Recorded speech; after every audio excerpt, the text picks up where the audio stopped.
Oh hey, Aven South Ruby Jubilee lomna badminton tournament khel le tran chia voin hi sang hi som hi paruk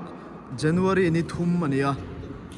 hey ti hian puthano ma oi van thok thiam ve ani goalkeeper ne no panlai chuan under 14 na kan keeper rani tuna hian aman ro puyem pusoram churo no chu dei ro ti hian awai jong hen kan lang an mel lang lutuk lo mai the amaro chu at hlu ve hrim hrim Aven South hian badminton court hi kumin nikum sang ni som ni panga kum top lam pangkhan kan nei ve thana chuan rubber pha deuh thapania kota hian non marking bun lo chuan pheikhok non marking bun lo chuan in hei adum deuh luk zeramo chuwang chuan non marking kher ania puthanoma ron bun lo chan hi ngatinge le muza ne na khel kan lo ti mai theya non marking venia chuna bun lo committee nei dona wangin central way me lampang hi da committee nei dona chuwang chuan aman ho theu leka abun man lo ani ti hian umala local council lam ila an thian dura ne puzo than ne ne play an tuma ma se a fu chi lo ani so la ma son esa le men an tang dura sar kesima liana basketball le puzai te kami khan tang dura ni thunga puzo thanan service dona puthanoma hello do thui re mai kha chu microphone kan keng lawa ari de meni ani goalkeeper kan ti kha under 14 2003 2002 ti vel bora de kan goalkeeper team ni veng chunga chuan mo tiam vel chu ni no panlai kan khel na sa chite pa e na famta pa e nan tournament na siam piang in chite field ta hian grass an pha ma fe kunita mani deuloka artificial turf an pha chu tiam vel chu nia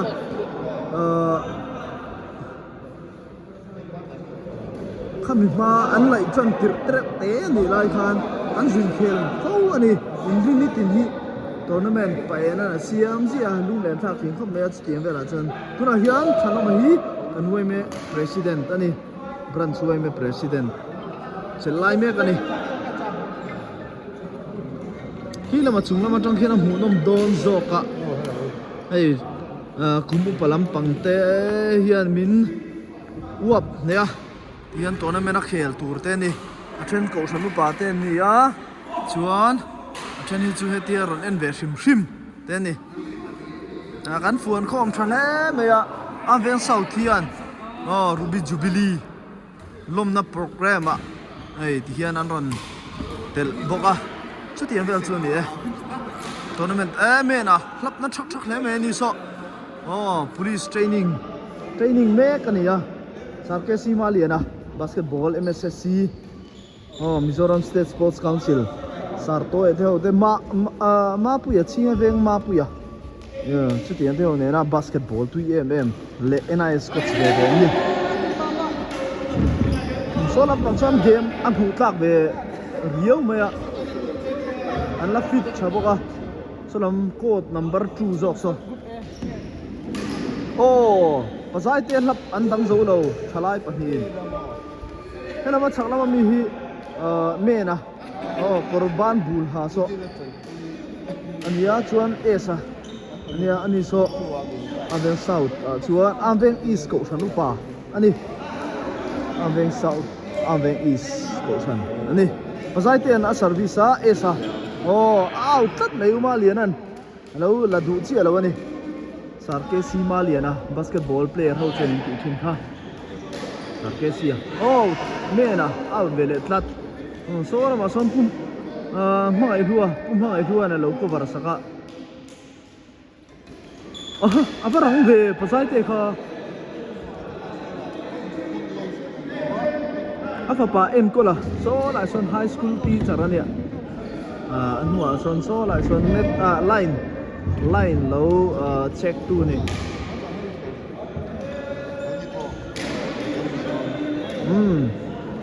mena han smash tap kha ala zo big lo tat arang lu tu an hello chi aniang zai te a mena maliana mena zai te a esa net play ko thabe kha oh a weak point na sia an thual zau ani ha zai te a esa zai te a oh aman lap pap ve smash pop mai ni lam code number 1 lam hi thiam thil an nga lu tuk lawa an game ero chu sang thunga oh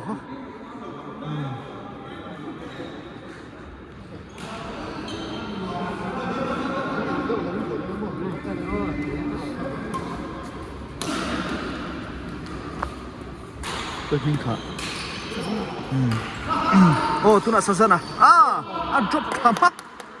a dim du bi khau lo mai a thiam pol le pol lo deuh the nan training amoni tiam vel chu nia oh group 3 pumala oh sasan pumala le sasan ai pass deuh char char me ron lau cher kha chu post nge nge chi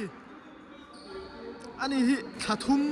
sorry thathum te kan di par thum ka photo atia pumala hian net play lampang hi akot man thiam lo zo ka an khel ta poi hle mai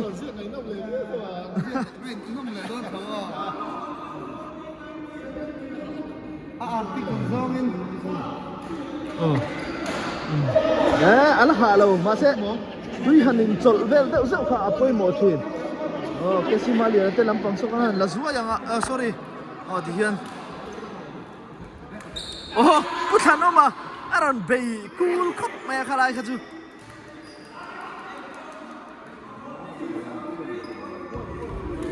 rihal dat me a for sap pe na hle me chim thi pu ya nep chuan big na lo tat mai khalai kha chu puthan oma sasana vo sang thei khop me thiam ama chona khel ve thin ti fiat ta sasana hi asan chu han vuak kok han vuak vel dan hi a dikriu me atla thatur kha hisab ve na sa pumala an ron le papa badminton thiam an wangla badminton na tha thin gan nia amara chu kumte lo uwa chu wang chuan alo flexible vak to lo ni so lama son kan lang so lam so an flexible a tha an flexible tat an zasak mai bazai te ala fit mai ke simaliana bazai te esa flap thapop me na ron la le bazai te net than play zo kha tu mama se ti fu ta chi lo ni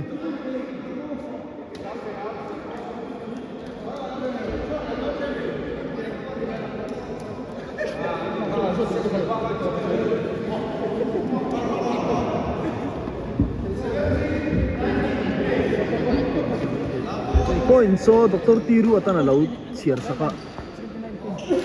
mena pasai te esa desimaliana pasai te ron rang zermaya amuman lawangan ti kha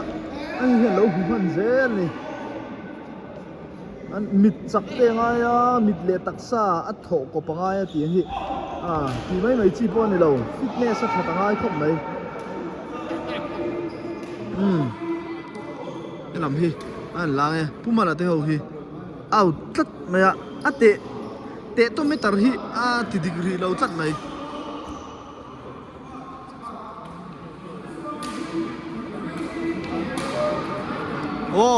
puzo thana pumala kha chu allow in live atia allow ani hi an tang dun don ti tukin ji ai sachi an china han ai chi bai ya a to don right tat mai puthano ma arouse zone out zone jo right to mo lo ti kha lo right le lo an boom le me pui na tuk a timing chu dik ma se tlai shit an tiang chi khania kha tuna zuan dan kha chumo a jam chu tha ma se phalo ret i tiang hi adang dai ne mem chu tournament le thian ho en khel hi dang lam ve a pressure hi om ve du ra ulu tuka tiang game a hrim chuan chu tiang vel chu ni hi hanti diklo hanti diklo ve zau ang chi hi nuam mi lo taksa han lum ta a double lo tum mi me tu na kha chen pui tak ani pui tak an ge hi nu rem hla mai sajana pu zo thana net play an tu ma se tu na kha chuan ati fu ta chi lo pu thano ma khiang te pu thano ma service de do na an best style ang reng ve pumala tuna khan angon dok phei zaka ani kha base an arang kar thum chung training to ani hi hei tuna hian pu thano ma pu zo thana sajana pu zo thana ron ti sual vela ta an man mo shet dewani an ril ru man mo an taksa hian a chun zom lu tuk thei si lawa ril ru man mo taksa man mo lawang chi han nei ve to ni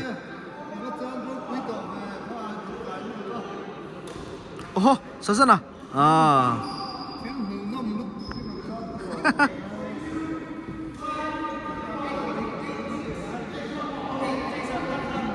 pumala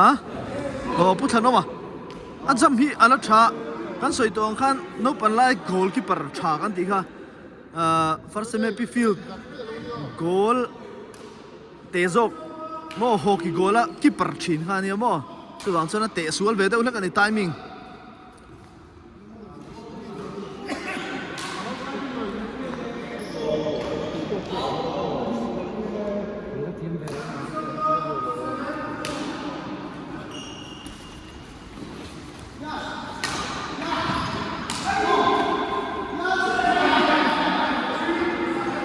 le lam ko ta te phát tán lụt me ha pui tak ani pui tak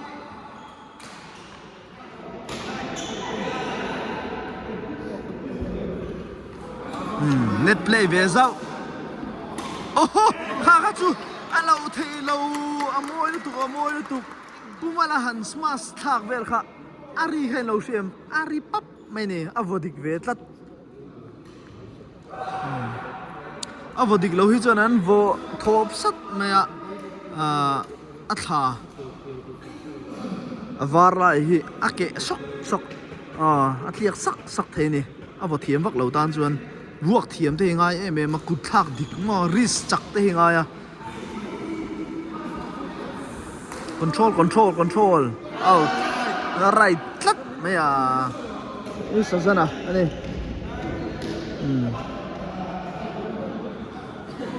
hello men sartia an huwa mang đùa em chị bay là chị bay peka mà mít lắm bằng chú anh in là rồi tục mò làm rộp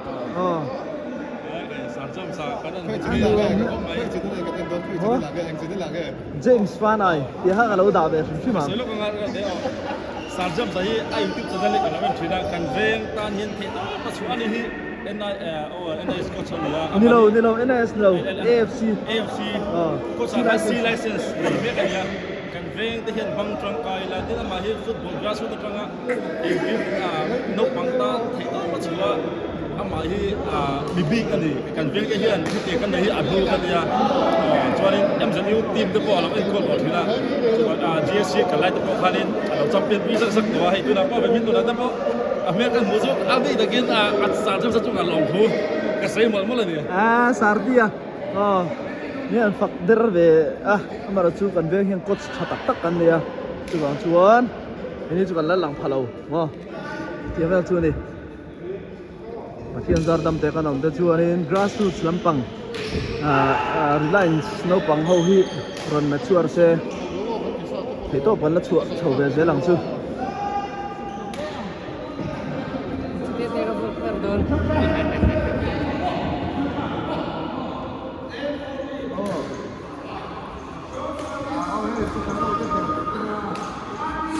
oh apui lu tuk au chia van poi em apuya poi bok salam so kan la war de wang an tang de tat mena pazai te adik si area te diglo shet pazayan sarke sima lian te pazayan tang duna esale mena mena so goalkeeper rani kuna hian police training center PTC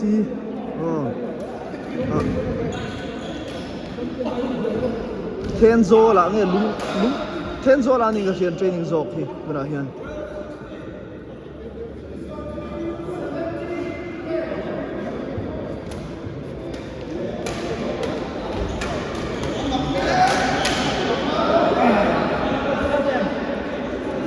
Veng chung mi pui hian Ruby Jubilee tournament badminton tournament OMA ina an sian hi kan hut em chuna te zana tem khel ngat mai don ani hian player hin thanem vea ko thar kana nei hi kan lom boka mala tu zong lom thu kan sai tak meu ni mala tu te zong chunga whole committee te branch OMA te local council le kan mayor Christina Rolu apui sailo ward number 8 mayor hi takai em boka tia hianin alom tak zz lom thu kan sei demol bol ani chu hei kan video kal tang hian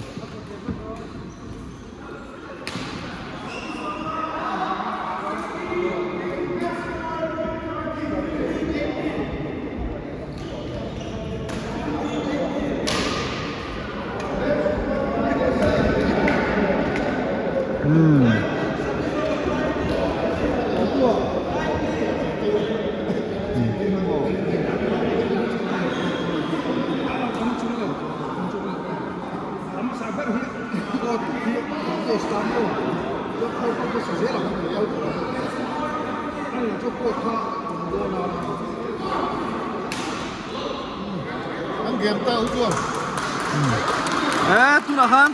uzo thanale kumala an chak that mai sasana le puthanoma midang an hla them ri ni kan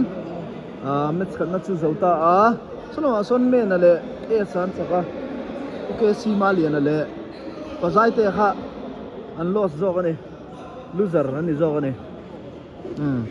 hian hei kan goalkeeper MPL ate ball lo bu fo kha MPL ate police MRPFC mena mena bye bye so mena so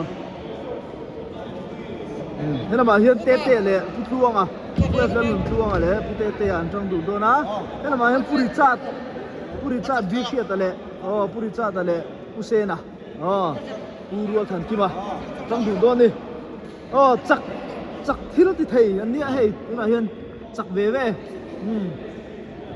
double sa chak ma sa kum sang hi som hi le paruka chak ma sa ber double sa ani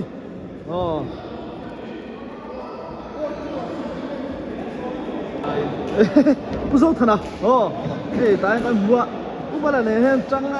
chang du khop mai an bu no mania ani hi kar thum practice to kan ti khania chị em bây giờ này vắt te po hero in akrip khop maya an khen hi ka en chak to khop mai nghe hạ thả lo mo next chu apui le rem dia bang ei pike sima lian ani hi le te le putluang putuang le te ten chang du na chuan he lama hianin ei rual than ki ma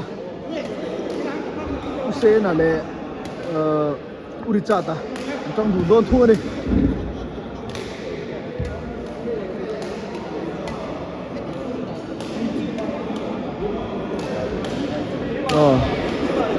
ai nuam apa warm chung hi ten te kan langa chuan match pa ngai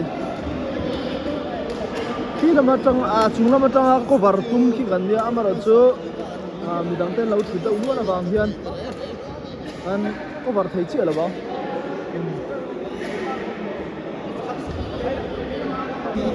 hello mai ka pa ho in hian ka pa nia hol kan to pui ve lok ani chuan puma chuana puma chuana nia puma la chak zo chi kha nia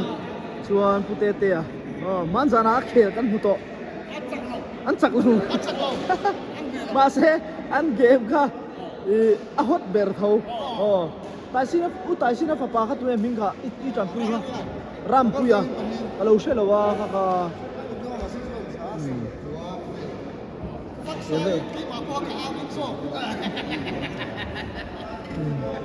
hela ma hian paruata valtea peka yes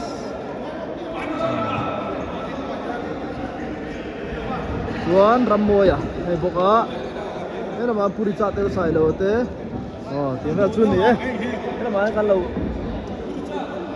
putuang te khel do na vitia just ye umpire ran ti ga chi lo pusena na service ngale puri cha tan lak thel hal pop mai putuang na ron smart ngal pop ba te a to ka council chairman ani anui khu putuang le ta chiang he aron pira puri cha ta ron pass ngal ringot te service le do na ani hi ala lung thatok lo ni na lang a week point a shetlat puri cha ta ani po aron in seng nala nan ma ku phei khok athar ve ve ron le khumi te pan hi hu putuang ron back smash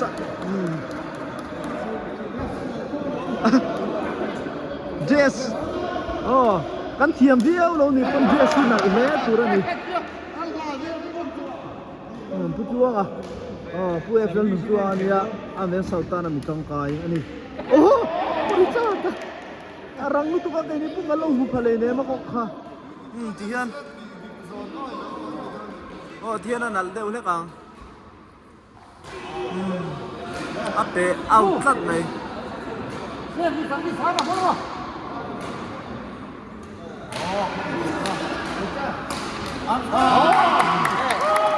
puri cha tan ron tang tak tak chu ari ngal chui mai nom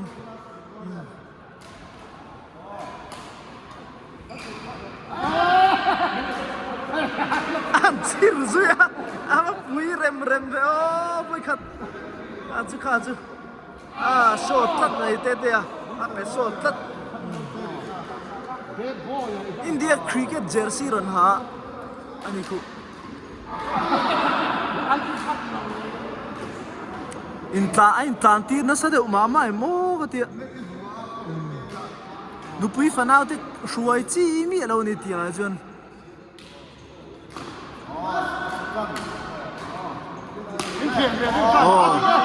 taksa lum mani chanan smash po tha ari po adik tat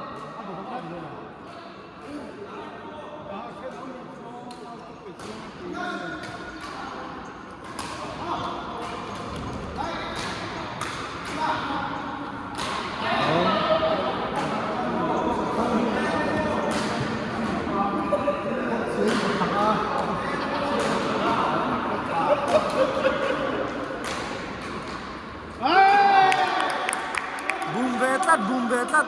fans phone out chan dar mai ni tian chele so nu tournament a hi chuanin game pressure hi om ve fima taksa alum pup lo ni pon ril ru te lum pup dua tante hi na ve du nia base a hian in tournament hi face tamanga ya experience nei tha ni ngai ni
short tlat mai a poi tak tak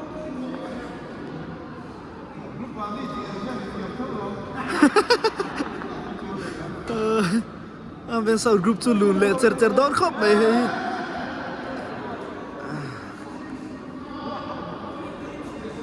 tete à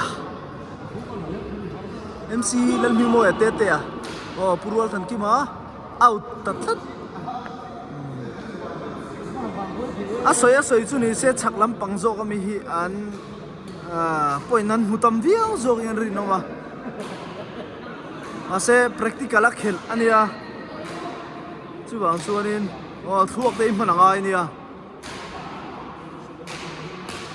ril ru le taksa in zom tata hi an movement agility movement speed smash wrist te kha tiang kha atang kop ka chu bang chuan sports person hi an ne phelo hum him mani taksa ril ru tharawa fit vek angai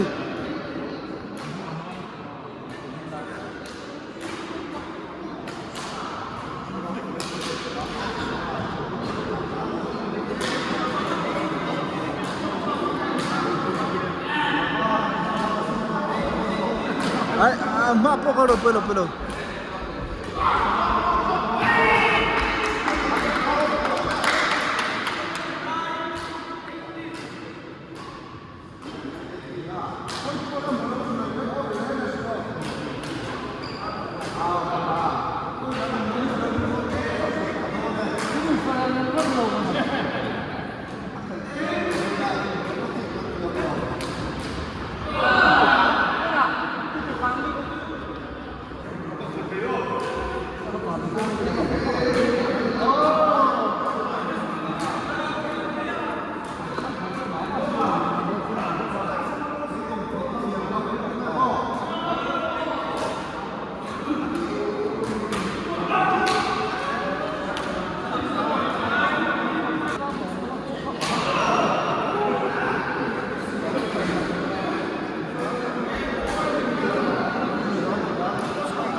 Tihan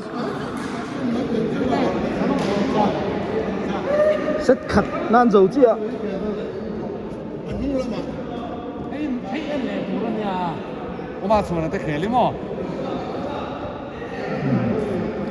hắn là với thì nàng khề lại đón chuyện mà anh lại chỉ rất sao mấy khu là mà khu anh tips em mà lâu sao mà effective em kia rồi chú sẽ cái nào hiền chỉ lang dùng thì thế là chắc là chấm biển đang chú thì bounce tất mày à với tiếp tục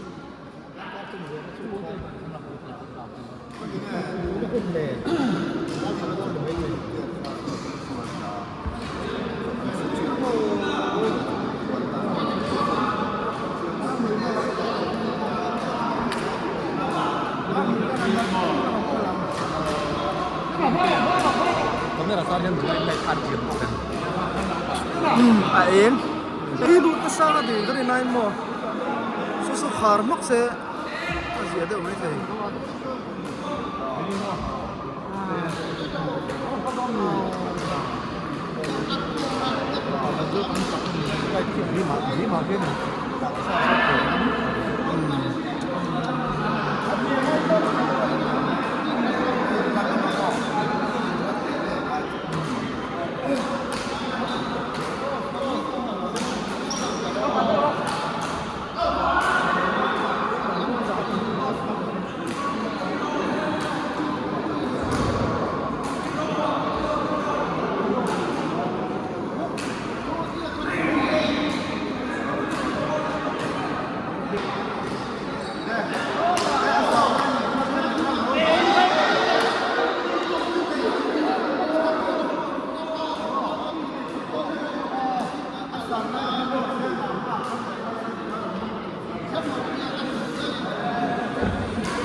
Tine. Ba. Theo người mới là có trình chứ anh. Cái gì à?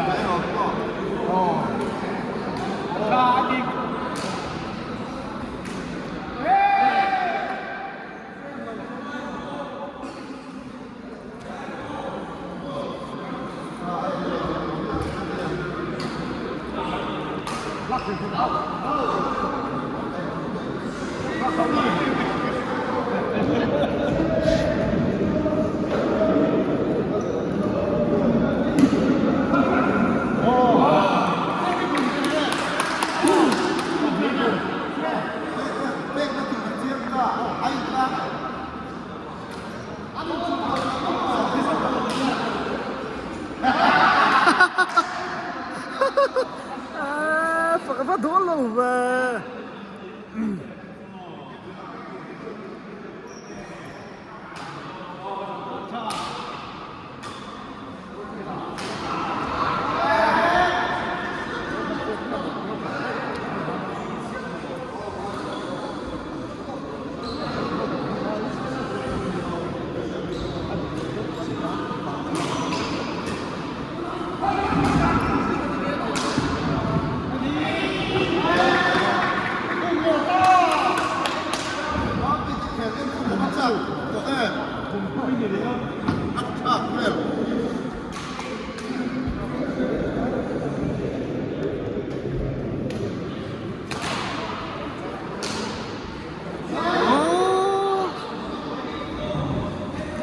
TV at chuan an en ve to nge ni na hriata an han play dan vel chu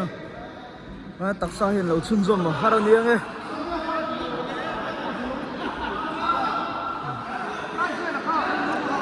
line na bin out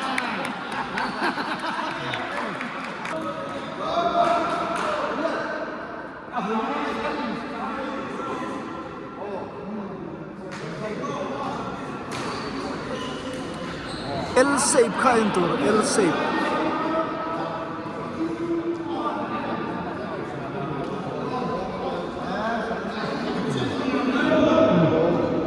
Solama son Moses athlang lama son veilama ani chu Moses a Moses ale talea so talea Mizoram police foru athania chuan enkola le pakhat so toi khan min kho o kuma nuran service dona talea Moses a talea kuma nuna anti sual tat enkola le puma nuran sa thadun tel khop maya so lai son an varang ve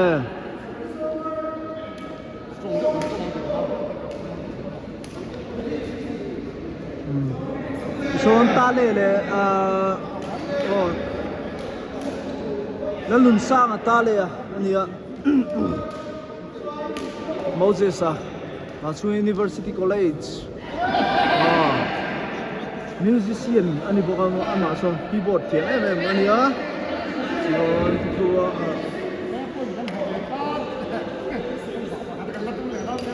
enkola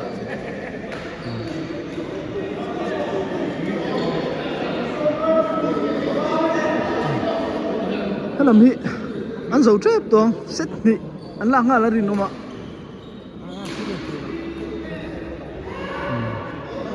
Tukluang na service do na usena a basic an run vote ha ase out ani solam so 17 te ani ui takani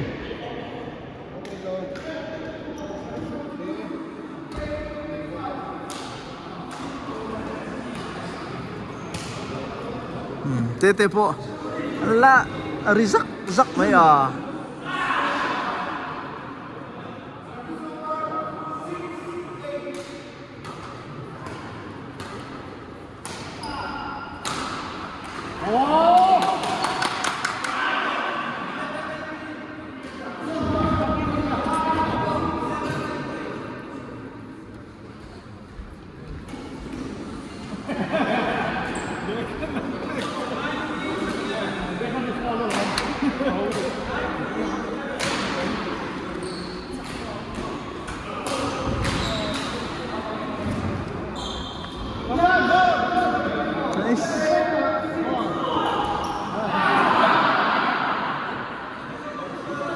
boom matum tu ka a boom phachi zok lo ni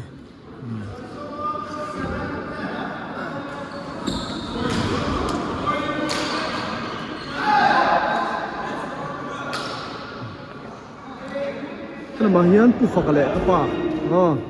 pu fakahi badminton thiam ania khel ngat pe veng danga po kal chuak na sa kha ni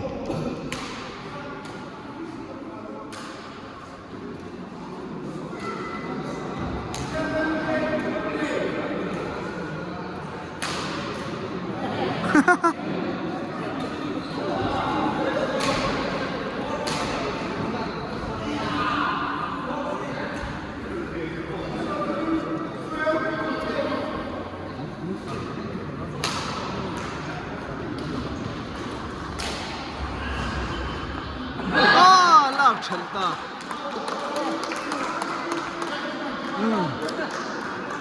lan tu le te an chaklat Backhand ein Eck.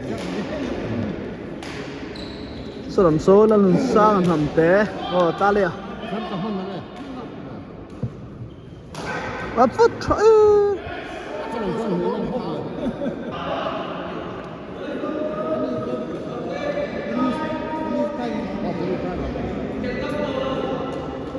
Moses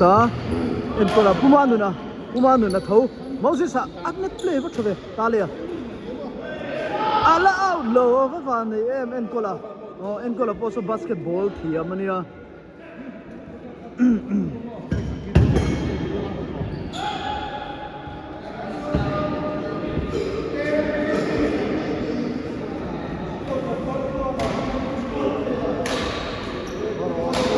apa thave pumanu na bese na thariyo me khel kha pe mane no khel ve nu to ani asmas dan de la khanin adi riyo mai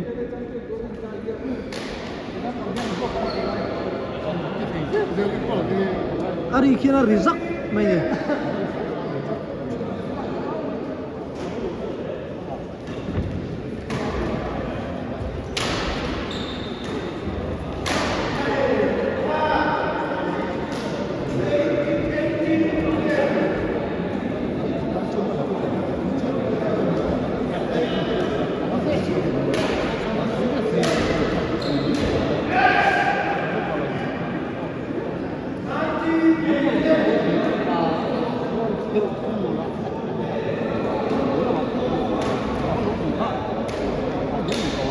Avan cha em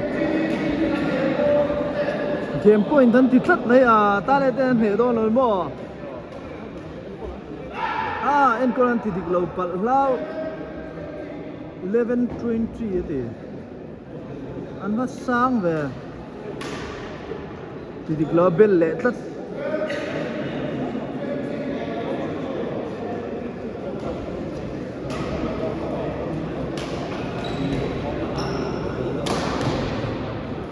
Moses Talia Enkola Talia Enkola bok Enkola Umanuna Ava thazak ve voi thu an belta poita point thum man lo stat nai tu na han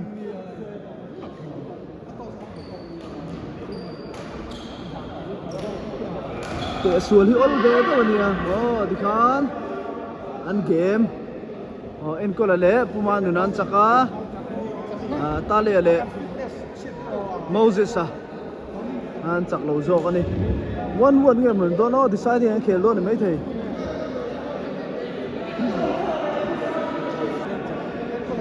an chak lam pang han chaka jim kan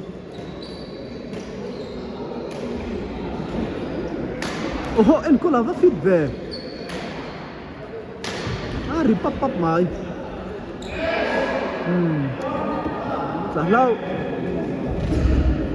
umanunan service dona Talia en kola rang lutu masen neta belle ta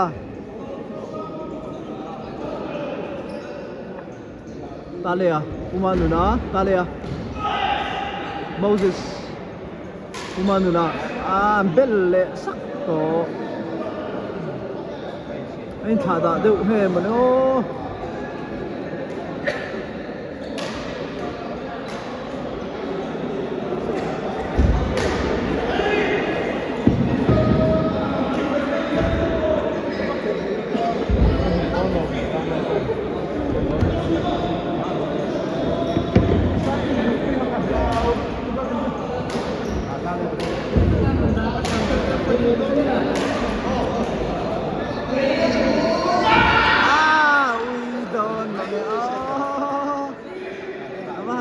Dadik te yan.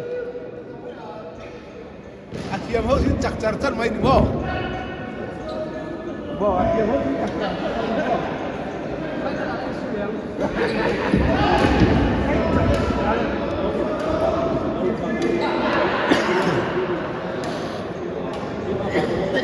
Ron chuai me Amen South Ruby Jubilee Lomna badminton tournament ani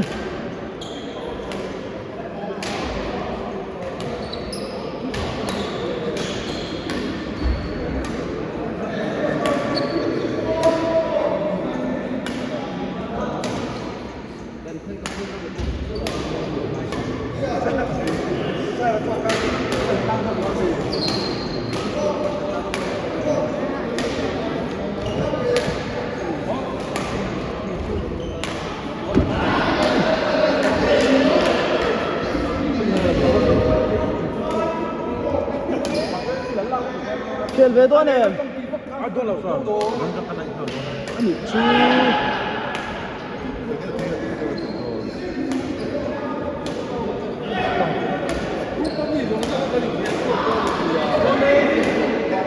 I don't know. Athlete. Đi khán giả thấy tôi không thể lo cùng lòng anh này cùng căn này cùng lòng anh này đó phải là phải lòng xem là xem cả có tiếng lòng đấy mà đâu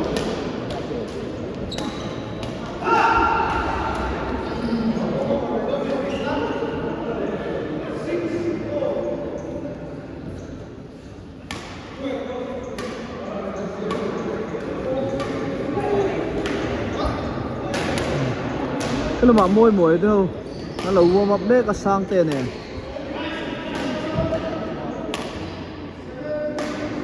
phần môi à môi à anh đi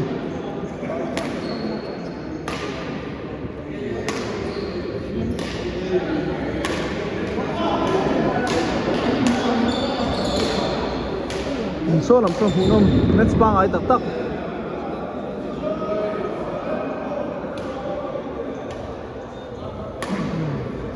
đây nồng đều tất cốc cốc à cốc khăn complain à athar an te à kumanu na service do na Moses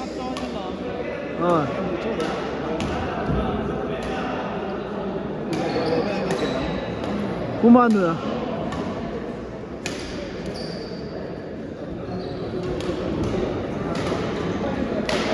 Trevor.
bữa rồi cái đâu bị cưng lầu ô con đi nghe anh là tài đó nó cái đi chú bạn nó tâm bị ô cái bạn cái này hồi nó bị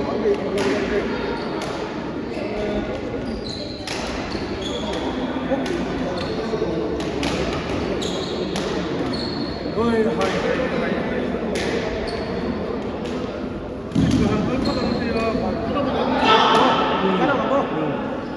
thế mà sao lại qua thì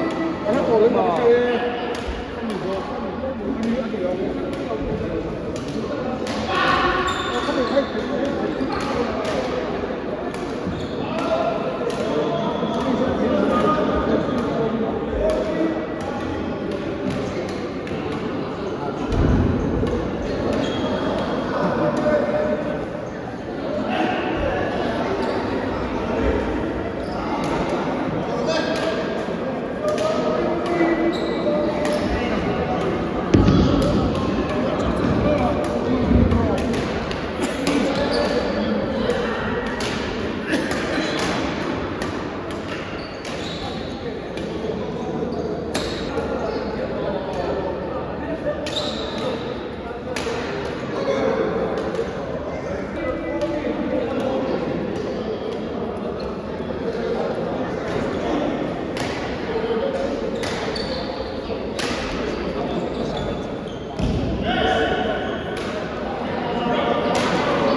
Manu na le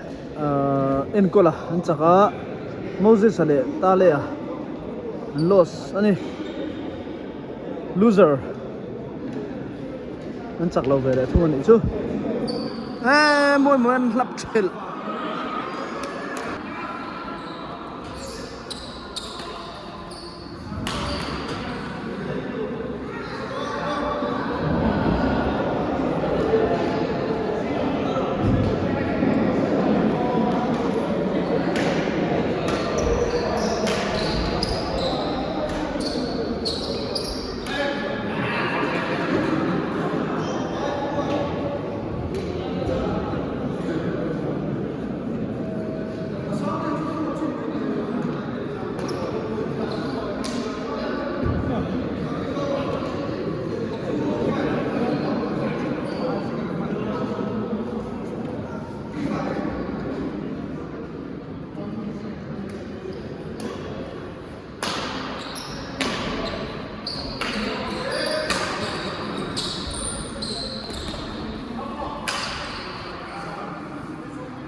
Costa